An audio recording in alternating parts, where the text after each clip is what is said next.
नमस्कार दोस्तों, आप सही कदम स्वागत है। कैसे हो आप सभी को सबसे पहले होली की हार्दिक शुभकामनाएं। आपके जीवन में रंग भरे ऐसे कि आपका जीवन खिल उठे। चलते हैं वीडियो को स्टार्ट करते हैं। आज की वीडियो में हम बात करने वाले हैं आप सभी से सीआरपीएफ एससीएम की वेटिंग लिस्ट के बारे में। क्या सीआरपीएफ खुद से वेटिंग लिस्ट निकालेगा जो खाली पद रह चुके हैं? कल वीडियो बना के मैंने आप सभी को बताया था कि टोटल 244 पद जो है वो अभी तक खाली हैं और लगभग मैं कहूंगा क्योंकि अभी से ज्यादा भी खाली हो सकते हैं, काफी बच्चे अभी और छोड़ सकते हैं। तो उन वैकेंट सीटों को क्या सीआरपीएफ लिस्ट निकाल के भरेगा खुद से या फिर आपको कुछ करना पड़ेगा उसके लिए? ठीक है, आज की वीडियो में डिटेल में सब कुछ होगा, बताऊंगा। थोड़ा वीडियो को पूरा देख लेना, चाहे स्पीड बढ़ा लेना, मगर वीडियो को पूरा देखना ताकि मेरी बात आप सभी समझ सको। ठीक है, वीडियो अच्छी लगी वीडियो को लाइक करके चैनल को सब्सक्राइब करके वीडियो को शेयर कर देना। ठीक है, अभी तक मैं बताऊं टोटल 1489 बच्चों का सिलेक्शन हुआ था। लिस्ट में नाम आए थे, लिस्ट आपकी निकली होगी, आपने देखा होगा। मेल फीमेल दोनों उसमें साथ में थे। आप लिस्ट जाके देख सकते हो, हमारी वेबसाइट पे भी मिल जाएगा, मैं टेलीग्राम पे भी आपको प्रोवाइड कर दूंगा।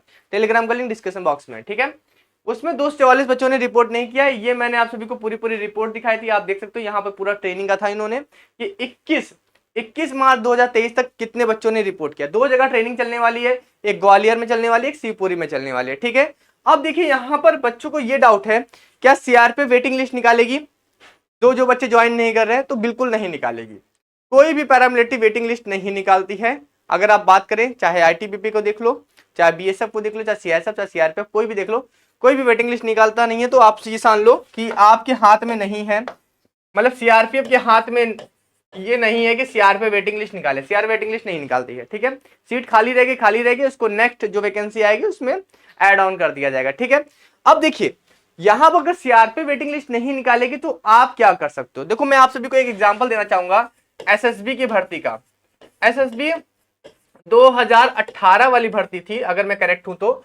वहां पर भी ऐसा हुआ था। टोटल वहां पर 74 पोस्ट निकल के आई थी, जिसमें 64 बच्चों ने रिपोर्टिंग की थी। इतने बच्चों ने वहां पर रिपोर्टिंग की थी। 74 में 64 लोगों ने रिपोर्टिंग की थी। इसकी मैंने एक डिटेल वीडियो अपने चैनल बना रखी है, मैं लिंक टेलीग्राम पे दे दूंगा, आप उसको भी देख लेना। ठीक है, पूरा कोर्ट का ऑर्डर वगैरह उसमें सब कुछ दिखाया मैंने। ठीक है, अब यहां पर अगर आप देखोगे तो जो 10 सीट है वो वैकेंट रह गई, वो खाली रह गई। ठीक है, अब इस 10 सीट पे क्या हुआ, जो भी बच्चे थे उन बच्चों ने पहले क्या किया, उन्होंने पहले पूरी लिस्ट निकलवा ली कि जो देखिए अभी आपने देखा होगा 1 नंबर से स्टार्ट हुई होगी लिस्ट, अभी जो 1489 वाली आई है, और उसमें लास्ट बच्चा कितना होगा? 1489 वाला लास्ट बच्चा होगा। अब इसके बाद अगर आप बोलोगे तो इसके बाद भी कुछ बच्चे होंगे ना, आपको नहीं पता ना, हम मुझे नहीं पता ना, सीआरपीएफ को पता होगा। अगर हमें ये नंबर पता चल जाए कि इसके बाद कितने बच्चे हैं, यहां तक तो सिलेक्शन हो रखा था। अब 1489 के बाद 1490 होगा, 1491 होगा, और इस तरह से कैरी ऑन होता चलेगा। ठीक है, अब ये लिस्ट अगर हमें पता हो तो अगर ये बच्चे अगर कोर्ट केस कर दें, देखिए होता क्या है कि कोई भी जो भर्ती होती है उसकी सीट जो है कोर्ट, अगर एसएसबी का मैं ऑर्डर आपको टेलीग्राम पे दिखा दूंगा, वीडियो भी प्रोवाइड कर दूंगा, लिंक दे दूंगा। उसमें साफ साफ लिखा है कि भर्ती को फिलअप करना है जब तक भर्ती 1 साल के अंदर जितना भी रहता है उसका रिक्रूटमेंट प्रोसेस रहता है, उसमें उसको फिलअप करना रहता है, ये जान लो। ठीक है, नेक्स्ट वैकेंसी आने तक वैकेंसी खाली रहेगी तो उनको वेटिंग लिस्ट निकालनी चाहिए, ये कोर्ट ने कहा था, एसएसबी का ऑर्डर है। और बच्चे कोर्ट केस जीते भी थे, जिसमें 10 वैकेंसी पे क्या हुआ था, 10 वैकेंसी पे बच्चों ने कोर्ट केस किया। उनको ये पता था कि 74 बच्चों को सिलेक्शन हुआ है, 74 बच्चों में 64 बच्चों ने रिपोर्टिंग की, बाकी के बच्चे रिपोर्ट नहीं किए। जो 10 सीट खाली रहेगी, 10 सीट पे उन्होंने कोर्ट केस किया, और कोर्ट केस करने के बाद कोर्ट ने यह ऑर्डर दिया कि 10 बच्चों को सिलेक्शन दो उनकी मेरिट के अनुसार, उनकी कैटेगरी के अनुसार, जिसमें जिस कैटेगरी में सीट खाली रहेगी, यूआर में खाली रहेगा तो यूआर के बच्चों को भरो, ओबीसी खाली रहेगा ओबीसी, यानी कि कैटेगरी वाइज और सीनियरिटी वाइज जैसा भी है उस तरह से इनको भर्ती को भरो। तो एसएसबी का आप ऑर्डर देख सकते हो 2018 वाली भर्ती का, मैं आपको टेलीग्राम पे प्रोवाइड भी कर दूंगा। ठीक है, अब देखिए उसके साथ होगा क्या अगर आप कोर्ट केस वही बता। देखिए अब यहां पर मैं आपको बता दूं, सावधानी क्या बरतनी है। ठीक है, मैंने आपको बता दिया भाई कि सीआरपीएफ तो कोई वेटिंग लिस्ट नहीं करे, मगर आप अपने से करना चाहो कर सकते हो। पहले तो एक क्या करो सावधानी में कि पहले एक आरटीआई लगा दो। ठीक है, आरटीआई लगा दो कि आपको यह पता चल जाए कि 1489 के बाद आपका कितना नंबर है। अगर 1489 के बाद अगर यहां से अगर आप 244 बच्चों के अंदर हो, मैं इन 244 बच्चों की बात कर रहा हूं, अगर इन 244 बच्चों के अंदर हो आप, तो आप कोर्ट केस कर सकते हो। अगर 244 बच्चों में अगर मिलकर भी कोर्ट केस कर देना तो ज्यादा पैसा खर्चा आने वाला नहीं है।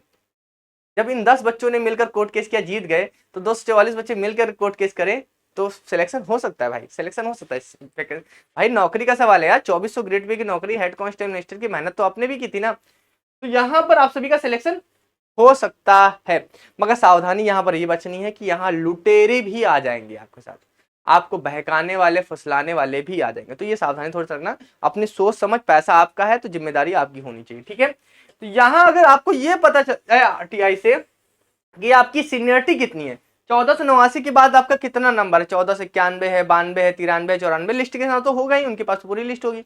अगर ये पता चल जाए आप सभी को तो आपको कोर्ट केस करने में आसानी हो जाएगी, क्योंकि ये तो किसी को पता नहीं ना कि 1489 के बाद उसका कितना नंबर था। हो सकता है कि जो कोर्ट केस करना चाहता हो वो 244 के अंदर हो ही ना, वो ज्यादा में हो, 300 में हो, 500 में हो, तो फिर उसका सिलेक्शन कैसे होगा। तो मैं कुल मिला के कह रहा हूं मेरे भाई, जो भी बच्चे हैं वो पहले अपने आप को ये चेक कर ले कि क्या वो 244 के अंदर आते हैं। अगर 244 के अंदर आते हैं तो वो आरटीआई पहले एक बार लगा के चेक कर ले, उसके बाद वो कोर्ट का सहारा लेकर, और कहां पर कोर्ट केस करना मैं आप सभी को बताता हूं कि दिल्ली हाई कोर्ट में, ठीक है, दिल्ली हाई कोर्ट में आप सभी जा सकते हो, अपनी पिटीशन डाल सकते हो किसी वकील की सहायता से, और वहां पर आप केस जीत भी सकते हो। अगर आप हवाला भी दे सकते हो एसएसबी की कोर्ट केस का। अब देखिए आपके पास सबसे बड़ा बेनिफिट क्या है पता है, सबसे बड़ा बेनिफिट ये होता है अगर कोई जजमेंट उसी केस पे अगर आ रखा है तो कोर्ट हमेशा उसको मान लेती है। जैसे एसएसबी में कोर्ट केस आ रखा था 2018 वाली भर्ती का, बच्चे कोर्ट केस जीत गए।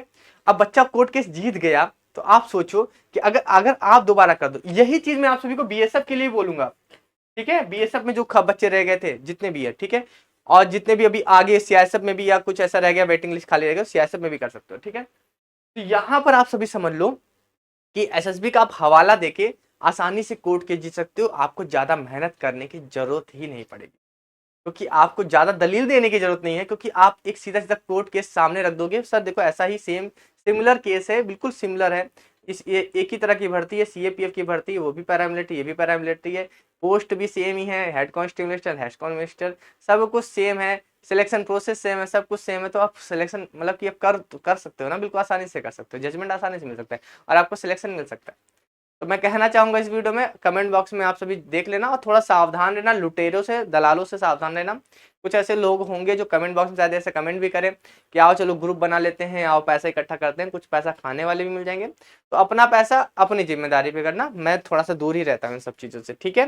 तो आप सभी से रिक्वेस्ट करूंगा कि अगर आप चाहते हो सिलेक्शन लेने का, अगर आप देखो आपने मेहनत की है, आपने इतने स्टेज क्वालिफाई किए, अगर आप एक कोर्ट केस से अगर आप सिलेक्शन ले सकते हो तो बहुत अच्छी बात है यार, ठीक है। थोड़े पैसे लग जाए, 10,000 15,000 20,000 रुपये जो भी लग जाए, अगर सिलेक्शन मिलता है तो एक नौकरी, एक जो सैलरी रहेगी उस सैलरी से सब कुछ कवर हो जाएगा आप सभी का, ठीक है।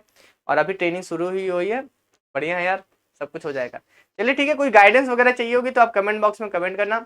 बाकी आप टेलीग्राम पे मैसेज करते हो, व्हाट्सएप नंबर हमारा है ही, मगर अननेसेसरी मैसेज मत करना, क्योंकि मैं अकेले ही काम कर रहा हूँ, सारी चीज़ें कैसे हैंडल करता हूँ मैं खुद जानता हूँ, ठीक है। सारे प्लेटफॉर्म मैं ही हैंडल कर रहा हूँ, तो बहुत प्रॉब्लम होती है, ठीक है। बाकी आप सभी को मैं डिटेल में सारी वीडियोस वगैरह टेलीग्राम पे प्रोवाइड कर दूंगा, ठीक है।